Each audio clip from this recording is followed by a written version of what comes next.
الحمد لله على إحسانه والشكر له على توفيقه وامتنانه وأشهد أن لا إله إلا الله وحده لا شريك له وأشهد أن محمدًا عبده ورسوله فإن أصدق الحديث كتاب الله تعالى وخير الهدي هدي محمد صلى الله عليه وسلم وشر الأمور محدثاتها وكل محدثة بدعة وكل بدعة ضلالة وكل ضلالة في النار اللهم أعذنا من الضلال يا أيها الناس اتقوا ربكم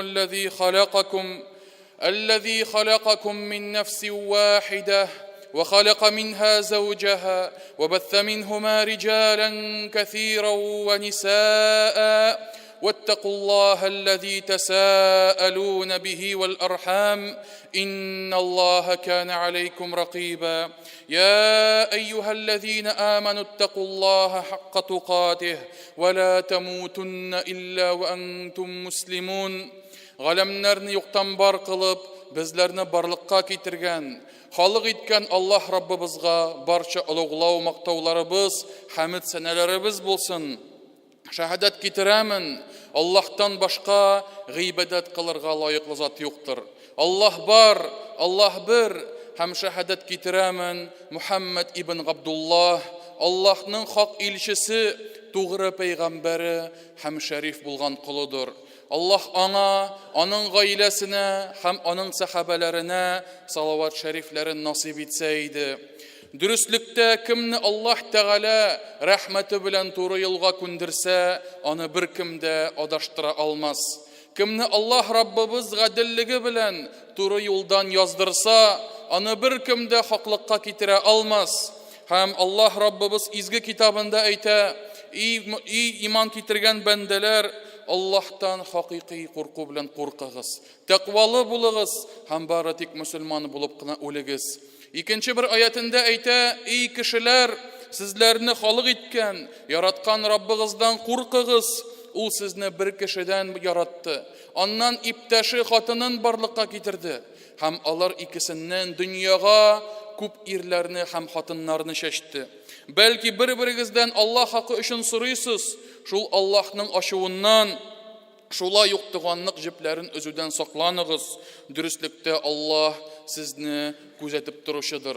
Amma ba'd, muhterem aziz din kardeşlerim, Allah Rabbimiz her birimizge emanetlerini üterge emir etti.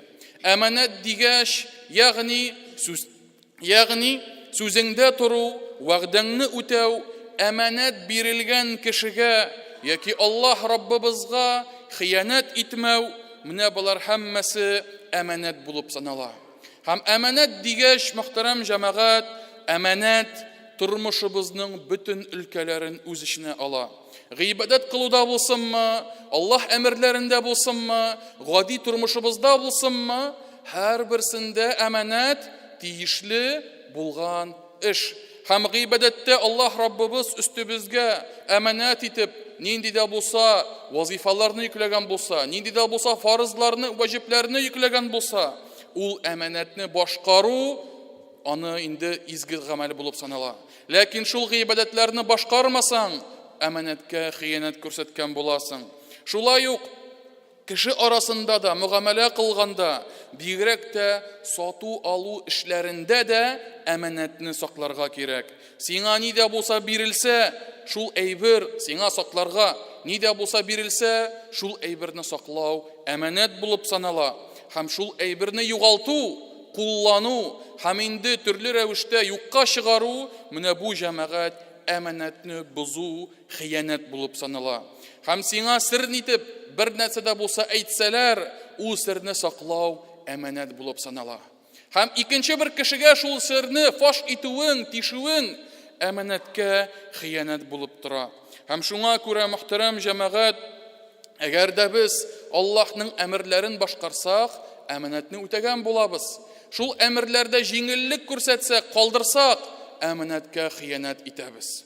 Hem şuna göre muhterem cemaat, һәрберебездә кайдадыр эшли, һәрберебезнең нидә дә булса вазифалары бар. Кемгә дә булса нәрсәдер ышанып тапшыралар, инструмент булсынмы ул, йөри торган машинасы булсынмы, һәрберсе әманәт булып санала. Һәм менә шул әманәттә хыянат күрсәтүдән сак булыйк, мөхтәрәм җәмәгать. Һәм Аллаһ илчесе, Аллаһның аңа салават шәрифләре булсын, бер хадисендә безне ялганнан һәм хыянаттан сак булырга өйрәтте. Шулай ук сату алу эшләрендә ихласлы булырга, чиста күңелле булырга әмер итте. Пәйгамбәрбез саллаллаһу алейхи ва саллям хадисе Сахих Муслим җыентыгында килә. Пәйгамбәрбез саллаллаһу алейхи ва саллям әйтте: "Кем безгә каршы корал күтәрсә, ул бездән булмас" дип әйтә. Һәм кем безне алдаласа, ул безнең саныбыздан булмас ди, бездән булмас. Һәм менә бу ике эштә, мөхтәрәм җәмәгать, ике эштә ислам динендә куркыныч гөнаһ булып тора. Ни өчен? Чөнки пәйгамбәрбез бездән булмассыз дип әйтә. Кем шуны эшләсә, бездән булмас ди. Ягъни кыямәт көнендә Алла сакласын. Торгызылганда пәйгамбәрбез саллаллаһу алейхи ва саллям өммәтеннән булмау куркынышы бар. Һәм шуңа күрә кардәшеңә уйнап та корал күтәрергә ярамый. Һәм шулай ук ялганнарга, алдашырга, кардәшеңне алдатырга ярамый, мөхтәрәм җәмәгать. Һәм икенче бер хадистә килә, пәйгамбәрбез саллаллаһу алейхи ва саллям бер вакытны базардан үтеп барганда ашлык өелгән бер өемне күрә. Берәү ашлык сата, өелгән, һәм шул ашлыкка кулларын тыгып караса, аста дымлы булып тора. Ашта юеш булып тора.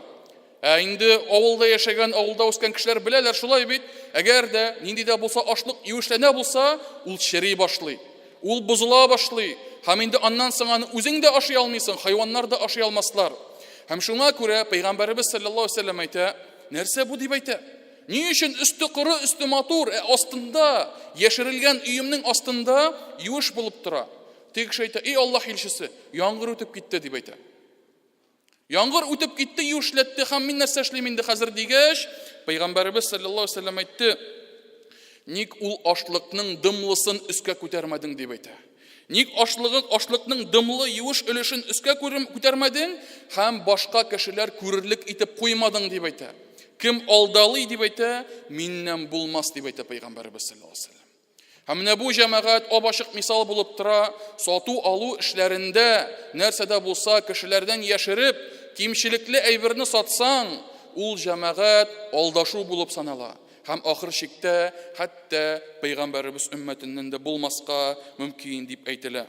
Һәм шуңа күрә бүгенге базарларга карасак, кешеләрнең үзара сату алуларына карасак, күбесе алдалый, күбесе ялган белән сатып җибәрәсе килә. Хәтта кайсы берләре алдашсаң яшәп булмый дип әйтәләр. Субханаллаһ. Менә шушындый сүзләр аркасында алдашсаң яшәп булмый. Менә шундый сүзләр аркасында бәрәкәт тә юк, мөхтәрәм җәмәгать. Кеше тырыша акча эшли, көрей, күп иттереп алып кайта. Ләкин ул акчаның рәхәтен күрми. Ул акча кайдыр китә, югала. Ул акчасын саклап кала алмый. Һәм шуңа күрә, мөхтәрәм җәмәгать, Аллаһ илчесе безне сату алуларда ихласлы булырга, тугры булырга чакыра. Һәм шулай ук мөселманнарга сатуда нинди буларга икәнлекләрен хадисләрдә күп аңлата. Һәм бер хадистә әйтелә, мөселманның туганы, кардәше ди. Һәм шуңа күрә мөселманга үз кардәшенә кимчелеге булган товарны, кимчелеген аңлатмыйча, күрсәтмичә сату катгый тыйыладыр дип әйтә. Пәйгамбәрбез саллаллаһу алейхи ва саллям мөселман кардәшеңә алдалап сатма дип әйтә. Һәм инде кимчелеген күрсәтеп кенә бирергә кирәк. Һәм шуңа күрә шулай ук динебездә мөселманнарга сату алу эшләрендә юмарт, гафу итүче, киң күңелле булучы һәм арада бәхәс чыкса, ул бәхәсне зурга күтәрмичә, тавыш куптармичә, күркәм рәвештә хәл итү, бу җәмәгать өстеңә бирелгән вазифаларны, бурычларны үтәү, бу җәмәгать динебездә таләп ителгән эшләр. Һәм бу сатучыга гына кагылмый, бу сатып алучыга да кагыла.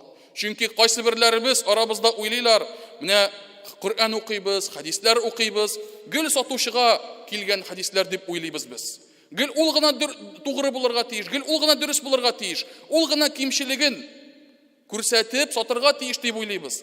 Әмма ләкин үзебезгә килгәндә, сатып алучыларга килгәндә, без инде үз хакларыбызны үтәргә бик ашыкмыйбыз. Акчасын бирермен әле, китерермен әле, әле булыр әле дип бурычка алабыз, бурычтан качып йөрибез. Вәгъдә итәбез, вәгъдәбезне үтәмибез. Инде сөйләшенгән, билгеләп куелган, инде үлчәүгә, мәсәлән, 10 килограмм алам дип әйттең. Килеп алмыйсың, тукта, миңа 10 кирәк түгел икән, миңа 5 кенә кирәк икән дип. Вәгъдәңдә, сүзеңдә тормыйсың. Һәм менә бу җәмәгать әманәтле булу сатучыга гына кагылмый. Сатып алучыга да кагыла, мөхтәрәм җәмәгать. Һәм шул матур сыйфатларга ихласлы, киң күңелле, гафу итүче, ул сатучы гына түгел, сатып алучы, покупатель дә шундый булырга тиеш.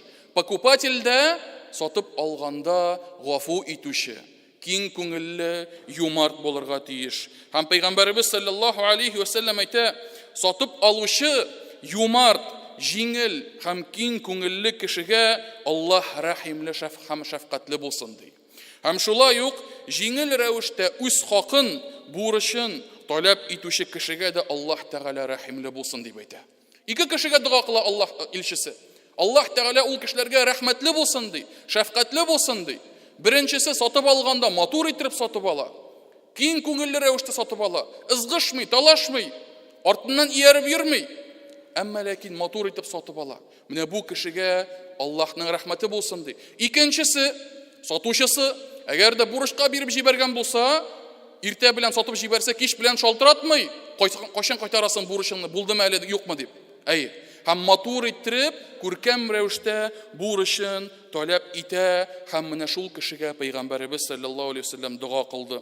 Һәм шулай ук тагын бер хадистә Пәйгамбәрбез саллаллаһу алейхи ва саллям әйтә: "Сезгә кадәр булган кешеләр арасында сатканда җиңел булган, сатып алганда да җиңел булган. Һәм бурычны таләп иткән вакытта җиңел булган кешене Аллаһ гафу кылды, гөнаһларын ярлыкады" дип әйтә. Менә бу бер кеше ул. Ул үч төрле кеше түгел. Бер кеше. Я ул сатып алганда да җиңел ул, сатканда да җиңел ул, бурычларын җыйганда да җиңел булып кала. Менә бу кешегә Аллаһ Тәгалә үзенең мәгъфиратын насыйп итте, гөнаһларын гафу кылды. Һәм шуңа күрә, мөхтәрәм җәмәгать, без сатып алганда, сату алу эшләгәндә йомшак булырга тиешбез. Әгәр дә сатулашабыз икән үзара, матур итеп сатулашырга кирәк. Бер тиен дә төшермим мин сиңа, бирмим, нитмим дип кычкырып, каты булып, каты бәгырьле булып җәмәгать, бу йомшаклык түгел. Һәм шуңа күрә, телисең икән, бәясен төшерәсең. Теләмисең икән сатмыйсың, сине беркем дә мәҗбүр итми товарыңны шушы кешегә сатырга. Сатып алганда да тәкъдим итәсең үз бәяңне, инде әгәр дә сатучысы ризалашмаса, аның артыннан ияреп йөреп, кычкырып нитеп, "Давай инде, бир инде, нит инде" дип, ямсыз хәрәкәтләр белән җәмәгать аның инде кәефен бозмаска тиешбез, һәм шуңа күрә җиңел булырга тиешбез, мөхтәрәм җәмәгать. Һәм Пәйгамбәрбез дә саллаллаһу алейхи ва саллям әйтә, кем җиңел булса, һәм йомшак булса, һәм кешеләргә якын булса, ул кешене Аллаһ Тәгалә утка харам кылды дип әйтә. Уйлап карагыз, мөхтәрәм җәмәгать. Эшләрендә ул җиңел, эшләрендә ул йомшак, һәм кешеләргә якын, мәрхәмәтле, кешеләрнең хәленә керә ала, аңлый ала. Менә бу кешегә, мөхтәрәм җәмәгать, җәһәннәм уты харам булды. Әмма Аллаһ Тәгалә менә шушы кешене шундый матур, күркәм бүләк белән бүләкли. Һәм шуңа күрә, мөхтәрәм җәмәгать, талашу, акырып бакырышып инде душманлашу һәм араларны бозарга килү, менә булар һәммәсе тыелган җәмәгать. Чөнки ризык бит Аллаһ Тәгалә кулында. Аллаһ Тәгаләдән килә. Һәм әгәр дә без сатуыбызда Аллаһ илчесе Пәйгамбәрбез Мөхәммәд саллаллаһу алейхи ва саллям кушканча сатсак, ул җәмәгать Аллаһ Тәгалә бәрәкәтен бирер иде. Керемнәребезне арттырыр иде. Һәм инде сатучыга да, сатып алучыга да матур иттереп шушы товарны, әйберне кулланырга озак вакытларда насыйп итәр иде. Һәм шуңа күрә, мөхтәрәм җәмәгать, үзара кардәшлек хисләрен ныгытыйк, туган булыйк һәм үзара җиңел булыйк, мөхтәрәм җәмәгать. Һәм шулай ук сату алуда тыелган эшләрнең берсе ул җәмәгать кешеләрне үлчәүдә алдалау. Һәм бу динебездә зур гөнаһлардан булып тора. Һәм авырлыкны, озынлыкны, күләмне үлчәгәндә тугры булу, правдивый булу һәм кешеләрне алдаламау бу җәмәгать һәрберебезнең фарызы булып тора. Коръәндә Аллаһ Тәгалә Ар-Рахман сүрәсендә булай дип әйтә: "Әс-самаъу рафа'аха ва вадa'ал мизан, алла татгау фил мизан, ва aqimul вазна бил қисти ва ла тухсирул мизан." Аллаһ Тәгалә әйтте, ул күкне күтәрде ди, һәм мизанны, үлчәүне куйды дип әйтә. Һәм сез үлчәгәндә куелган шикләрдән чыкмасын өчен дип әйтә. Аллаһ Тәгалә шикләр куйды. Кайда халал, кайда харам. Менә шул халал шикләрдән харамга чыкмагыз дип Аллаһ Раббыбыз шикләр куйды. Һәм шуңа күрә үлчәүләрегезне гадел рәвештә куегыз. Һәм үлчәгәндә башкаларга авырлыкны киметмәгез дип әйтә Аллаһ Раббыбыз. Һәм шуңа күрә мөхтәрәм җәмәгать, үлчәгәндә Аллаһ Тәгалә һәрберебезгә гадел булырга куша. Һәрберебезгә тугры булырга куша. Һәм алдалап үлчәүне тыя. Әле алай гына түгел. Пәйгамбәрбез саллаллаһу алейһи ва саллям гадел генә булыгыз дип әйтми, үлчәгәндә өстәп бирегез дип әйтә. 1 килограмм әйберне үлчисең, аңа күпмедер өстәп бир. Әлбәттә бу әмер түгел, әлбәттә бу фарыз түгел. Әмма ләкин синең өстәп бирүең синең шушы сату алу эшендә киткән хаталарыңны капларга мөмкин. Чөнки бөтенебез дә беләбез җәмәгать. Менә үлчәүләр, әгәр дә карасаң, аның артына нәрсә дип язылган? Погрешность дип язылган. Погрешность 5 грамм, 10 грамм, 50 грамм, 500 грамм булырга мөмкин, хәтта зур үлчәүләрдә. Һәм Алла сакласын, син үзең шушы үлчәүгә ышанып үлчәгәндә, шул погрешность сәбәпле Аллаһ Тәгалә газабына, Аллаһ Тәгалә ачуына килмәссең микән? Син кешегә 1 грамм дип үлчәп бирәсең, тырышасың, матур итәсең. Әмма ләкин синең үлчәвең ялгышып, мәсәлән, 900 грамм, 950 грамм үлчәсә, мәсәлән, нәрсә эшләрбез микән? Һәм шуңа күрә пәйгамбәребез безне мондый хаталардан чыгу юлын өйрәтте. Һәм нәрсә ди? Үлчәгәндә өстәгез әзрәк дип әйтә. Ул сатып алучыга да күңелле, рәхәт, күңелен күтәрә. Һәм ул сиңа да гөнаһларыңны нәрсә эшләтә? Гөнаһларыңны бетерә. Һәм синең хаталануыңны юкка чыгара. Һәм шул погрешность нәрсә эшләтә? Шул погрешностьны тутыра, мөхтәрәм җәмәгать. Һәм шуңа күрә менә сатып алу эшләгәндә гадел үлчәргә тиешбез. Ләкин кайсы бер вакыт шундый бер сәер хәлләр була. Һәм бер вакыт бер мөслимә хатын-кыз яулыклы базарга бара.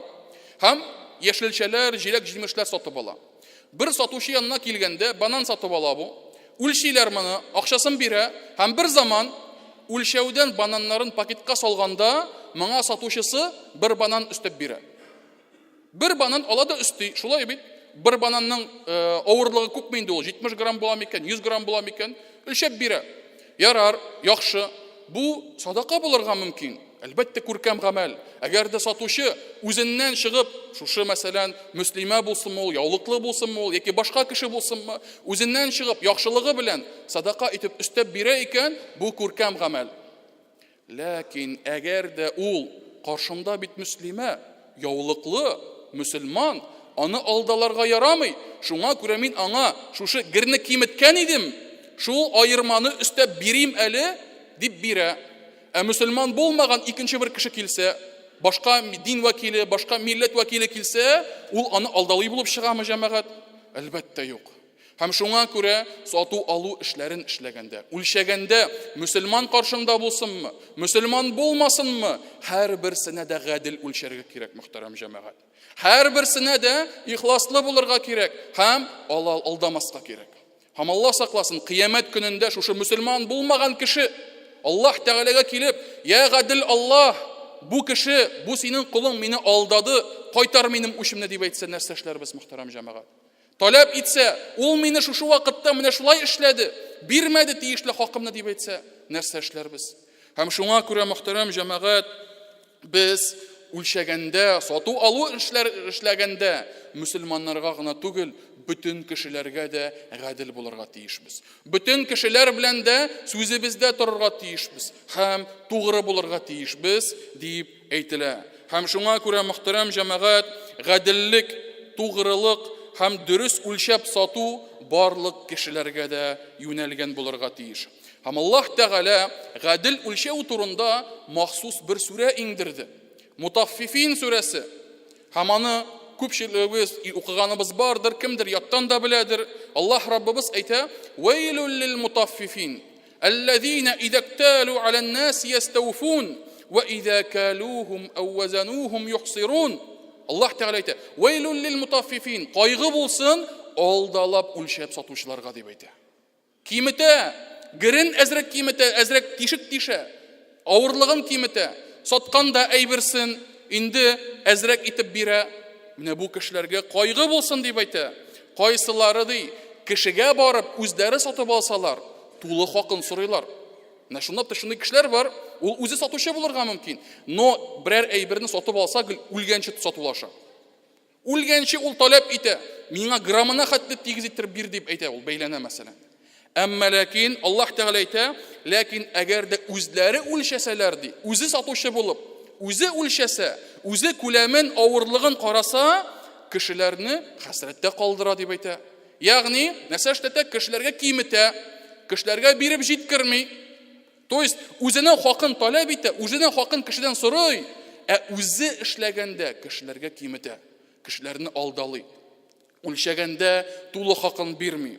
Менә бу җәмәгать Аллаһ Тәгалә бу кешеләргә әйтә: "Әла язунну улайка аннахум маб'уthun ли яумин азим, яума якумун насу ли раббил аламин." Алар белмиләрмени дип әйтә. Алар ди торгызылырлар. Әле үлемнән соң килер тормыш, үлемнән соң килер мәңгелек тормыш. Һәм бер генә кеше дә ялгыш каберендә онтылып калмас. Һәрберсе каберләренә чыгарлар. Һәм олуг көнгә дип әйтә Аллаһ Тәгалә. Зур көнгә. Һәм ул көнне кешеләр галәмнәрнең Раббысына торырлар дип әйтә Аллаһ Тәгалә. Һәм әлбәттә бу аятта кисәтүләр бар. Әгәр дә шундый хәлдә Аллаһ каршына басса, нәрсә дип җавап бирер иде микән эшләре өчен? Һәм шуңа күрә мөхтәрәм җәмәгать, Абдуллаһ ибн Умар исемле сахаба, Аллаһ Тәгалә аннан һәм аның атасыннан риза булсын, әйтә иде, әгәр дә базарда сатучылар яныннан усса, әйтә иде: "Аллаһтан курык, үлчәгәндә дөрес үлчә, дөреслектә, кыямәт көнендә алдалап үлчәүчеләрнең чыккан тирләре колакларының уртасына хәтле җитер" дип әйтә. Менә колакның уртасы, шунда хәтле тирләре агып чыгар дип әйтә. Һәм алар шул тирдә батып торырлар дип әйтә Абдуллаһ ибн Умар. Һәм шуңа күрә мөхтәрәм җәмәгать, бу әле җәһәннәмгә хәтлек, бу әле кыямәт көнендә, мәхшәр мәйданында. Алла сакласын. Һәм шулай ук кайсы бер изге кешеләр әйтә иделәр, алдап үлчәп сатучылар хәсрәттә булсыннар ди. Ни өчен? Чөнки алар ди 1 грамм әйбер өчен җир һәм күкләр киңлегендәге булган җәннәтне саттылар дип әйтә. Нәрсә сатып алдылар? Җәһәннәмдә дөньядагы булган тауларны эретүче шөкер сатып алдылар үзләренә дип әйтә. 1 грамм бәрабәренә, 10 грамм бәрабәренә. Күпме ул җәмәгать? Күпме ул 50 тиен, күпме ул 1 сум, 100 сум, 1000 тәңкә? Күпме ул җәмәгать шушы җәннәт һәм җәһәннәм белән чагыштырганда? Һәм шуңа күрә мөхтәрәм җәмәгать, Аллаһ безне мондый адашулардан һәм шундый рәвештә баюдан сакласа иде. Шулай ук Аллаһ илчесе, Аллаһның аңа салават шәрифләре булсын, әйтә иде, безне сату алу эшләрендә тугры булырга, дөресен сөйләргә һәм правдивый булырга чакырды безне. Хаклыкны сөйләргә, дөресен сөйләргә чакырды һәм ялганнан һәм күп итеп ант итүдән безне сак булырга чакырды. Һәм бер хадистә әйтә, тугры, иминле, әманәтне саклый торган сатучы пәйгамбәрләр белән, сиддиклар белән һәм шаһидләр белән бергә булырлар дип әйтә Аллаһ илчесе. Ягъни җәннәттә алар дәрәҗәсендә булырлар, шушы иминле һәм тугры булган сатучылар дип әйтә пәйгамбәрбез. Ләкин ни өчен? Сәбәбе соң нәрсәдә? Чөнки без беләбез, тарих дәвамында сатучылар алар нәрсә? Алдаштылар. Тарих дәвамында күбесе. Базар гадәттә нәрсә булды? Шайтан оясы булды. Ни өчен? Чөнки, менә хәтта урысларда да бер әйтем бар, на рынке два дурака дип әйтәләр. Один покупает, другой продает. Ягъни, я берсе алдалый, я икенчесе алдалый. Бер-берсен. Һәм шуңа күрә мөхтәрәм җәмәгать, күпчелек базарлар менә мондый хәлдә. Я сатучысы алдалый, я сатучысы алдалый, я сатып алучы инде хәйлә белән ничектер шушы әйберләрне сатып ала. Һәм шуңа күрә Пәйгамбәрбез саллаллаһу алейхи ва саллям менә шул кешеләр арасында кем тәкъвалыгы белән, кем Аллаһ Тәгаләдән куркып сату алу эшләгәндә ихласлы булса, һәм имин булса, тугры булса, ул кешегә нәрсә була? Ул кешегә җәннәттә менә шушындый дәрәҗә бирелер. Чөнки бөтен дөнья бузыклыкта булганда бу тугры булып калды. Бөтен дөнья алдашканда бу дөресен сөйләде. Һәм шуңа күрә аңа җәннәттә дә пәйгамбәрләр, сиддиклар, шаһидләр дәрәҗәсе бирелер дип әйтелә. Шулай ук мөхтәрәм җәмәгать, гадел булу, кимчелекләрне яшермәү, дөресен сөйләү ислам динендә сатучыга да һәм сатып алучыга да ваҗиб булып тора. Пәйгамбәрбез саллаллаһу алейхи ва саллям әйтте: "Сатучы һәм сатып алучы үзара аерылганчыга хәтлек ирекле булып калалар" дип әйтә. Ягъни, пока алар бергә утыралар, пока алар таралышмадылар, теләсә кире әйберсен ала, теләсә сатып җибәрә ала, сатып алучысы да теләсә акчасын кире сорап ала. Әгәр дә алар әле бергә утыралар икән. Ләкин аерылып һәрберсе үз эше белән киткән чига хәтлек сатучы саткан әйберсен кире ала һәм сатып алучы үз акчасын кире таләп ала. Әгәр дә алар бер-берсенә тугры һәм гадел булсалар, Аллаһ сатуларына бәрәкәт бирә дип әйтә Аллаһ илчесе. Һәм әгәр дә алар яшереп калсалар, ягъни алдасалар, киремнәрен дә алдасалар, бәлки киремнәрен дә алырлар дип әйтә Аллаһ илчесе. Һәм ләкин сатуларының бәрәкәте китәр ди.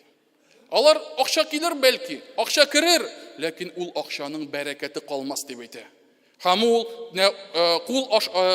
кумны күтәргәндә кулыбызга кул аша төшеп китә бит кум.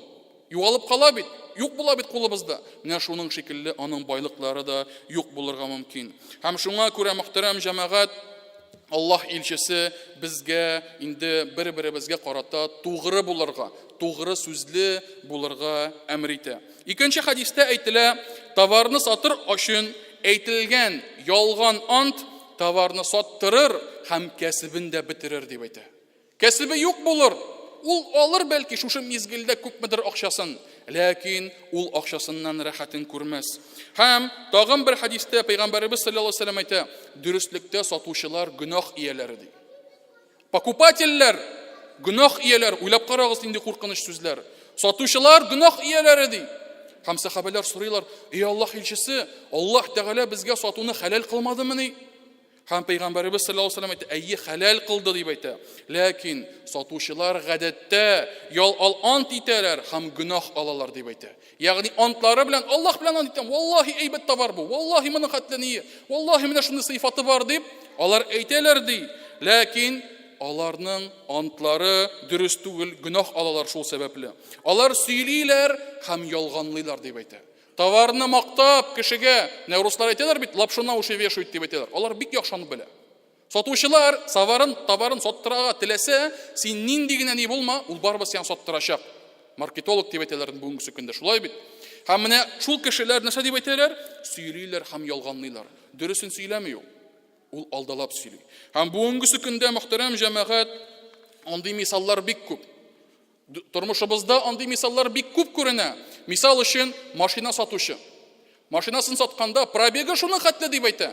Пробеги аның 15 еллык машинага 80 мең йөргән. Янәсе бер бабай, җәй көне генә балыкка гына йөргән, бүтән бер җиргә дә бармаган дип, чынлыкта аның пробеги 2-3 тапкыр зуррак булырга мөмкин.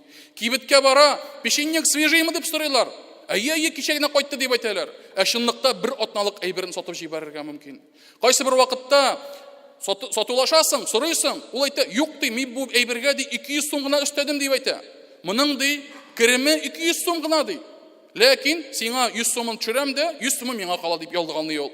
Әмма ләкин чынлыкта Шаллыга барып, Закамьяның оптовый базарында 1000 сум өстәгәнлеген ул яшереп кала. Әлбәттә мин әйтмим, сатып алганда бәясен әйтергә тиешсең дип әйтмим. Әмма ләкин әйтсәң шушы сүзеңне ялганлама. Сине беркем дә мәҗбүр итми. Коммерческая тайна дип кенә җавап бир. Бер сүз дә әйтмә. Әмма ләкин шушы сүзеңне әйткәндә 200 сум гына өстәдем мин дип әйткәндә алдалау була, мөхтәрәм җәмәгать. Ялган була. Һәм шуңа күрә Аллаһ Раббыбыз безне шушы алдалаулардан һәм шушы адашулардан безне һәрберебезне дә сакласын. Һәм шуңа күрә ахыргы сүземдә әйтәм, сатучылар эшләре вакытында күп ант итүдән саклансыннар. Чөнки күп ант итүче нәрсә әйткәнен оныта башлый. Ялгышып, дөрес булмаган сүзгә дә ант итеп кирип китергә мөмкин. Һәм ант итүебез товарны тизрәк саттыра торган инструмент булырга тиеш түгел. Пәйгамбәрбез саллаллаһу алейһи ва саллям әйтте, 4 кешегә Аллаһ Тәгаләнең нәфрәте булыр ди. Аллаһ Тәгаләнең нәфрәте булыр ди, ул ди күп ант итеп сатучы дип әйтә. Күп итеп ант итә ул товарын сатыр өчен. Һәм шулай ук тәкәббер, фәкир, карт, зинашы һәм залим башлык дип әйтә Пәйгамбәрбез саллаллаһу алейһи ва саллям.